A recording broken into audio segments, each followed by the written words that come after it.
নমস্কার, আমি দোলা। আর আমার চ্যানেলের নতুন আরও একটি ব্লগে আপনাদের অনেক অনেক স্বাগত। এখন মিঠি ঘুমাচ্ছে।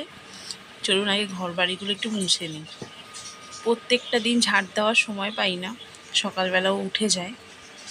একদিন ওই সকালবেলাটা মুছে নিই, বিকেলবেলাটা ভালোভাবে ঝাড় দিই। দুপুরবেলা যেহেতু ও ঘুমায়, তখন ঘরটা ভালো করে ঝাড় দিয়ে নিই। নয়তো সকালবেলা ওর বাবা যায় কাজে বেরোয়, আমাকে রান্না করতে হয়। এবার বাসি ঘরে তো আর রান্না করে দিতে পারি না বলুন। তাই জন্য তাড়াতাড়ি করে ঘরটা মুছে নিই। ওই ঘরটা মোছা হয়ে গেছে, চলুন এবার এই ঘরটা একটু মুছে নেওয়া যাক। ঘরগুলো আমার খুবই ছোট ছোট, মুছতে খুব একটা টাইম লাগে না। আর কালকে সন্ধ্যেবেলা ভালো করে ঝাড় দিয়েছি, ওই জন্য নোংরাটাও কম, আরও খুব তাড়াতাড়ি মোছা হয়ে যাবে। নোংরা বলতে খুব চুল উঠছে আমার, এটাই হচ্ছে নোংরা, আর কিছু সেরকম নয়। ঘর বাড়ি মিষ্টও সেরকম নোংরা করে না। তো ঘর তো সব মোছা হয়ে গেছে। আগের দিনে একটু ভাত ছিল, আপনাদের দাদাভাই খেয়ে যাবে, একটু গরম করে দিচ্ছি, তারপরে গরম গরম ভাত বসাবো। চলুন এবার বেসিনটা একটু ভালো করে মেজে নেওয়া যাক। রোজ তো সময় পাই না মাজার, তাই জন্য ভাবলাম আজকে মিঠি যেহেতু ঘুমাচ্ছে, সকালবেলা সব সেরে রাখবো। একটু পরে পরে করলে না কাজগুলো আর হয় না, পড়েই থাকে। আর এদিকে দেখুন, বেসিনের চারিদিকে না এই যে ফাঁক ফাঁক মতন হয়ে আছে, সমস্ত জল নিচ থেকে পড়ে, পুরো একদম ভেসে যায়। তো যাই হোক, এদিকে চা বসিয়ে দিয়েছি, দুজনে একটু চা খেয়ে নেব, তারপরে যাব রান্নার দিকে। আজকে সোমবার, আর ওর বাবার কাজ আছে সেই 11টা থেকে, ওই জন্য রান্নার তাড়াটা আজকে নেই। নয়তো আমার অনেক সকাল সকালই রান্না হয়ে যায়। এখন বাজে প্রায় 8টা 10-15 মতন হবে। এতক্ষণে আমি রান্না করে দিয়েছি, আর আপনার দাদাভাই নিয়ে চলেও গেছে। তো চলুন এবার দুজনে গল্প করতে করতে একটু চা খাই। আর মিঠি উঠে গেছে মনে হয়, আর সেভাবে চাটা খাওয়া হবে না। তো এইদিকে ভাত বসিয়ে দিয়েছিলাম, ভাত আমার হয়েও গেছে। এখন ওর বাবাকে গুছিয়ে দেবো। এই যে টিফিন বক্সে অল্পই নিয়ে যাবে ভাত, রাস্তায় খাওয়া তো, ও যেহেতু সেলসের ওই আরবান কোম্পানিতেও কাজ করে, রাস্তাতেই খেতে হয়, ক্লিনিক্সের কাজ করে, কিচেন ক্লিনিক্স। তো বলে যে অল্প করে ভাত দেবে, বেশি ভাত দিলে রাস্তায় দাঁড়িয়ে দাঁড়িয়ে খাওয়া কটা বাজে ঠিক হয় না। এদিকে বসেছিলাম কুঁদরি আলু ভাজা। আজকে কুঁদরিটা একটু ভাবিয়ে নিয়েছি, একটু ভালো দেখে তো মনে হচ্ছে খুব ভালো হবে, একটু পোস্ত দিয়েছি। অন্য দিন ভাবাই না তো, কুঁদরিগুলো একটু সিদ্ধ হতে সময় লাগে। আর আগের দিন একটু তরকারি ছিল, উচ্ছে কুমড়োর তরকারি, সেটাই দিয়ে দিয়েছি। আর এই কুঁদরি আলু ভাজা দিয়ে ও খেয়ে যাক, এই যে ওর ভাতটা দিয়ে দিয়ে ও খেয়ে যাক। তার মধ্যে যে তখন তো বললাম যে মিঠি উঠে গেছে, এবার মিঠির খাবারটা রেডি করে নিই। ওকে এখন সেরেলাক্স দিচ্ছি, হোমমেড সেরেলাক্সটা শেষ হয়ে গেছে, কদিন ধরে বাজার যাওয়াও হচ্ছে না, আর যে যে জিনিসগুলো লাগে সেগুলো আনাও হচ্ছে না, তাই রেডিমেড যেটা থাকে সেটাই দিচ্ছি। এইদিকে আপনার দাদাভাইয়ের খাবার গুছিয়ে দিয়েছি, পুঁই শাক কুমড়ো আলু তরকারি একটা নিরামিষ করেছি, আর কুঁদরি আলু ভাজা, এছাড়া আর কিছু করিনি আজকে। ওদের বাবা বেরিয়ে যাওয়ার পর মা নিয়ে চলে এসেছিলো মাছ, তা আজকে আর মাছটা করিনি, রান্না যেহেতু আমার হয়ে গেছে, তো সেহেতু মাছটাই যে কেটে একদম ধুয়ে গুছিয়ে রেখে দিয়েছি। 6-7টা মতন বাটা মাছ আর একটা রুই মাছ, এটা আলাদা করে রেখেছি। এই যে রান্না তো হয়েই গেছে দেখতে পাচ্ছেন, সব পরিষ্কার করে নিয়েছি, ওই জন্য আজকে আর আমি কিছু করলাম না। আর মিষ্টু চিংড়ি মাছ খেতে খুবই ভালোবাসে, আগে ভাগে মাছটা লুকিয়ে রেখে দিই, নয়তো আবার ওর জন্য আমাকে আজকে করতে হবে, খুব বায়না করে।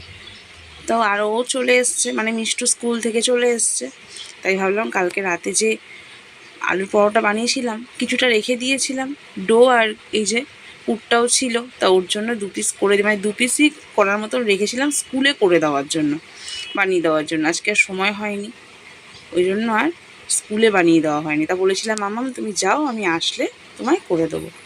এই যে দেখুন, মিঠি তো পায়ের সামনে নিয়ে ঘুরেই বেড়াচ্ছে।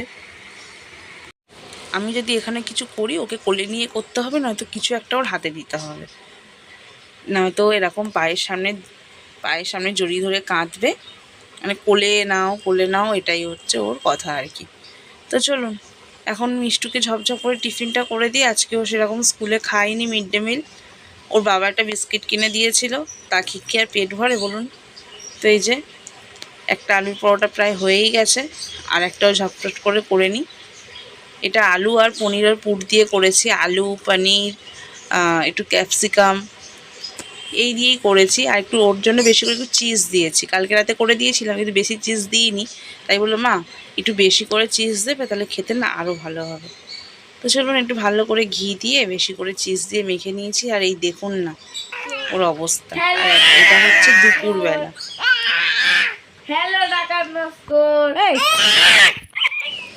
হতে পারে ছোট্ট একটা প্রাণী, কিন্তু তেজ দেখুন। ও দিদিভাই একটুখানি কি বলেছে, ডাকাত জানি বলে ও দিদি, খালি মারতে যায় তো। হ্যাঁ জানি না, মিষ্টু কিন্তু এরকম ছিল না, ও দুষ্টুমি করতো কিন্তু কারোর গায়ে কোনোদিনও হাত তোলেনি। আর এ হয়েছে পুরো উল্টোটা, সমানে ও দিদিকে মারবে। জানি না, ছোটোগুলো মনে হয় একটু এরকমই হয়। আমার ভাইটাও এরকম, আপনার দাদার ছোট ভাইটাও ওরকম, আর এও দেখছি ঠিক ওদের ক্যাটাগরি, মানে ছোটদের ক্যাটাগরি আর কি। ছোটরাই কি এরকম হয় বলুন তো? আমার বড়টা একদমই উল্টো ছিল। এই যে দেখুন দেখুন অবস্থা দেখুন। হ্যাঁ, কে বলবে 1 বছর বয়স হয়নি তার দিভাইকে এরকম করছে, বড় হলে কি করবে বলুন তো? সারাক্ষণ কি মারবে নাকি আমার বড়টা?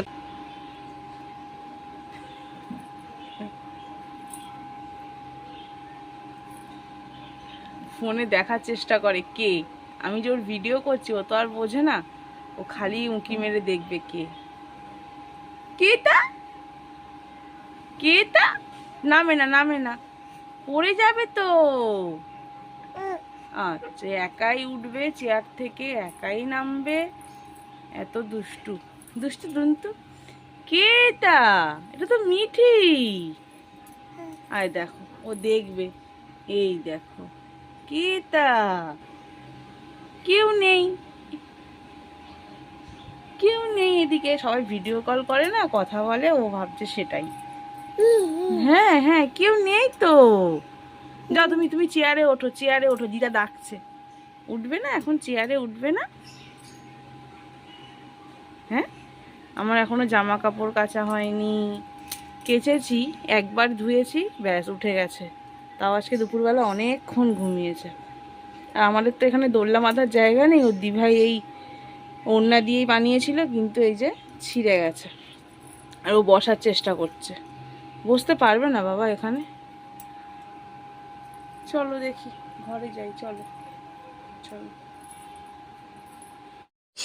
এখন সন্ধেবেলা মিষ্টুকে করে দিয়েছি চাউমিন, আর মিঠির জন্য নিয়ে চলে এসেছি দুধসুজি। তো চলুন এখন ওকে খাইয়ে দিই। আমাদের বাবাও চলে এসছে, টিফিনটা দেবো, তারপরে মিষ্টুকে ওর আন্টি পড়াতে আসবে। এদিকে মিঠি একটুখানি ঘুমাবে, তাড়াতাড়ি আজকে উঠে গেছে। এ দেখুন খালি ও দিভাইকে যাচ্ছে চাউমিন চাইতে। তো চলুন এবার ওকে খাইয়ে দিই, তাহলে ব্লগটা এখানে শেষ করছি। আবার দেখা হবে নতুন আরও একটি ব্লগে। সবাই আপনারা খুব ভালো থাকবেন আর সবাইকে ভালো রাখার চেষ্টাটুকু করবেন। তো চলুন দেখা হবে নেক্সট ভিডিও।